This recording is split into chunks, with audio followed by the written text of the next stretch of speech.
Hi good morning मो YouTube family समस्त को गुड मॉर्निंग आज जय जगन्नाथ मो यूट्यूब चैनल ना हो स्मिता महांती आज हूँ कार्तिक मास लास्ट डंगा पूर्णिमा आपण मानक समस्त को हैप्पी डंगा पूर्णिमा आज जीवा डंगा भसैया को आमे डंगा भसैबू केमिति डंगा भसैबू कौन कर आज देखे जीवा देखिबा आम ए चल चल जाऊँ मो घर पाख गोटे नई अच्छी ता ना हूँ गोबरी नई से उठे दवा ए रही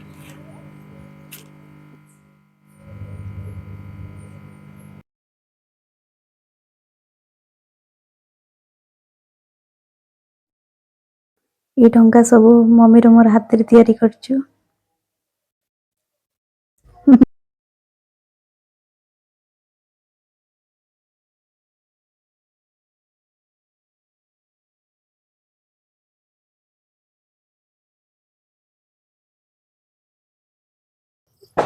तू गोटे मत घड़ी दे देलु तू गोटे तो लागलानी पैसा नहीं पका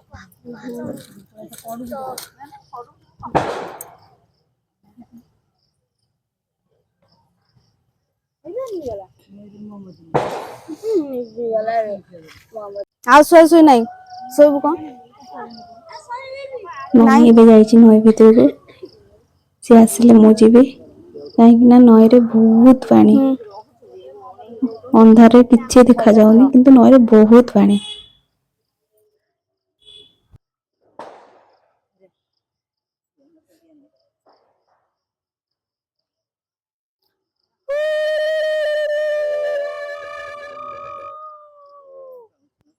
एटा होची मो डंगा केते कुन डंगा आइछ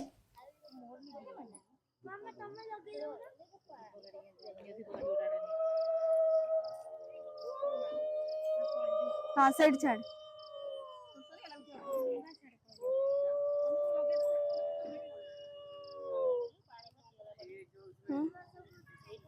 हम्म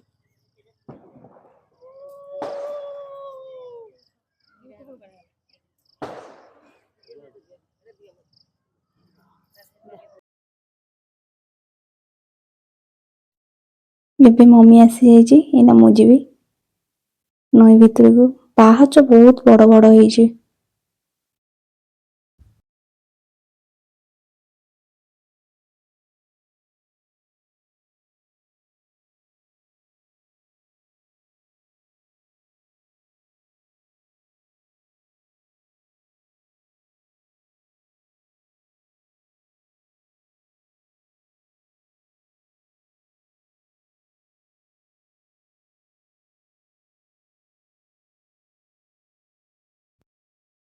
आउटा डंगा मु भसेबी एटा मु निजे हाथ रे बनेइची केंत लागुची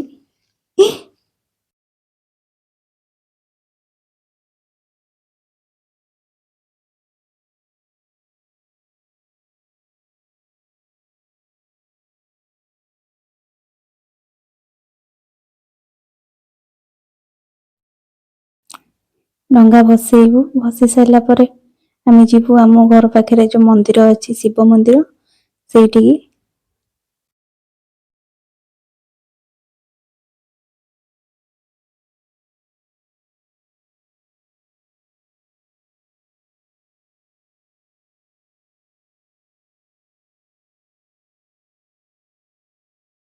एटा होची आम गाँ रास्ता एपटे आम मंदिर देख जाऊ एटा होची आम क्लब घर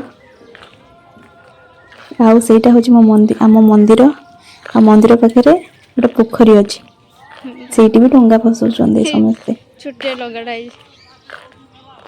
तू को एबे डंगा फसाइलु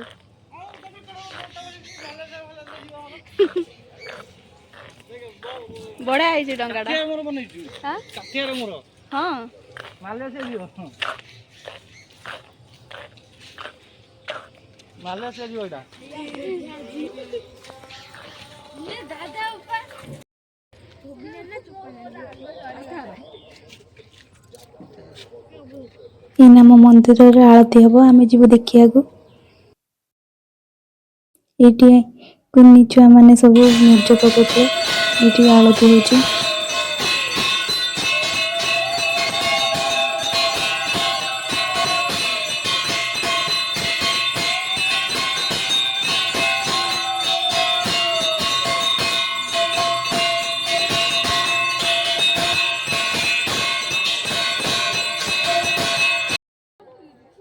ଏଠି ଆଳତି ସରିଗଲା, ମମି ପାଇଁକା ମୁଁ ଅପେକ୍ଷା କରିଛି, ସେ ଆସିଲେ ଆମେ ଯିବୁ ଘରକୁ।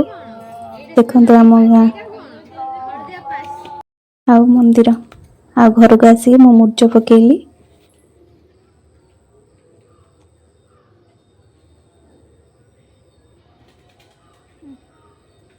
ସେଗୁଡ଼ା ଦଉନୁ, ସେ ଯେଉଁ ନାଲି ଗୁଡ଼ା ଯେଉଁ ସେଇଟା ଖସୁଛି। ହଁ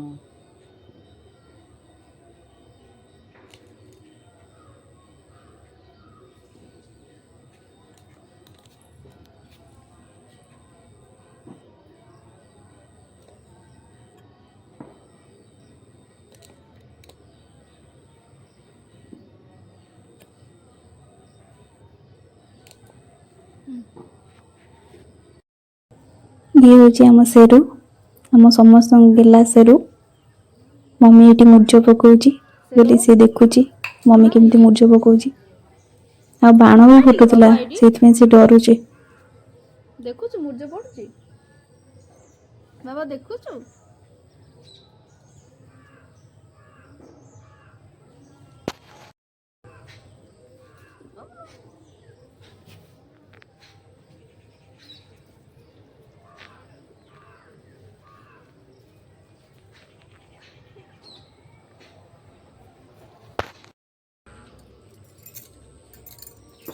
ଆଉ ମମି ଏଠି ମୁରୁଜ ପକଉଛି। ଆଉ ଆଜି ଭୋର ଉଠିକି ଡଙ୍ଗା ବସେଇଲା, ମୁରୁଜ ପକେଇଲା। ଆଉ ସେ କିଛି କହିବ, ଶୁଣନ୍ତୁ କଣ କହୁଛି। 5 ଦିନ ଜାଣି ମୁରୁଜ ପଡ଼େ। ଆଉ ଏଥରକ 4 ଦିନ ପଡ଼ିଛି। 4 ଦିନରୁ ଆମେ ମୁରୁଜ 4 ଦିନ ଯାକ ପକଉଛୁ। ଆଉ ରାଧା ଆଉ ଅଁଳା ନବମୀ ଏଗୁଡ଼ା ସବୁ ଅଁଳା ଗଛ ପୂଜା କଲୁ। ଆଉ ଏମିତି ସବୁ କାର୍ତ୍ତିକ ମାସ ସାରା ପୂଜା ପାଠ ଚାଲିଛି। ଆଉ ଆଜି ସକାଳୁ ଭୋରୁ ଉଠି ଡଙ୍ଗା ନେଇକି ନଦୀରେ ବସେଇଲୁ। ଆମର ହେଉଛି ଗୋବରୀ ନଈ, ଆମେ ଗୋବରୀ ନଈରେ ନେଇକିନି ଡଙ୍ଗା ବସେଇଲୁ। ଆଉ ଆମେ ସମସ୍ତେ ମିଶିକିନି ବସେଇଲୁ। ଆଉ ସବୁ ଯାଇଥିଲୁ, ବହୁତ ଅନ୍ଧାର ହେଇଥିଲା, ଆଉ ସେଠି କିଛି ଦୁଶୁ ନଥିଲା। ଅନ୍ଧାରରେ ସେମିତି ଲାଇଟ୍ 5ଟା ରାତିରୁ ଯାଇଥିଲୁ, 4:30 ରାତିରୁ ଯାଇଥିଲୁ। ଆଉ ଅନ୍ଧାର ହେଇଥିବାରୁ ମହମବତୀ ଆଉ ମୋବାଇଲ ଲାଇଟ୍ ନେଇକି ଡଙ୍ଗା ଭସେଇକି ଆସିଲୁ। ଆଉ ବହୁତ ଖୁସି ଲାଗିଲା, ବହୁତ ଖୁସି ଲାଗିଲା। ଡଙ୍ଗା ଭସେଇଲୁ, ଆଉ ମନ୍ଦିର ଗଲୁ। ମନ୍ଦିରରେ ପୂଜା ହେଲା, ନନା ଆସିଥିଲେ, ବହୁତ ବେଳାବେଳି ଆସିକି ପୂଜା କଲେ। ଆଉ ସମସ୍ତେ ଗାଁ ଯାକ ଭାଉଜ ଖୁଡ଼ି ଯାଆ ମାନେ ଆଉ ସମସ୍ତେ ଆସିଥିଲେ। ଆଉ ବହୁତ ଖୁସି ଲାଗିଲା। ଆଉ ଏ ବର୍ଷ ତ କାର୍ତ୍ତିକ ମାସ ସରିଲା, ତେଣିକି ଆର ବର୍ଷକୁ ଅପେକ୍ଷା କରିଛୁ। ଆଉ ଆର ବର୍ଷ ପୁଣି କାର୍ତ୍ତିକ ମାସ ଆସିବ, ପୁଣି ଡଙ୍ଗା ଭସେଇବୁ, ମୁରୁଜ ପକେଇବୁ। ଆଉ ଭଲ ଲାଗିବ। କାର୍ତ୍ତିକ ମାସଟା ପୁଣ୍ୟ ମାସ କହିକି ବହୁତ ଶାନ୍ତି ଲାଗେ, ଆଉ ଭଲ ବି ଲାଗେ। ଦେଖନ୍ତୁ ଏଇଟା ମମି ପକେଇଛି।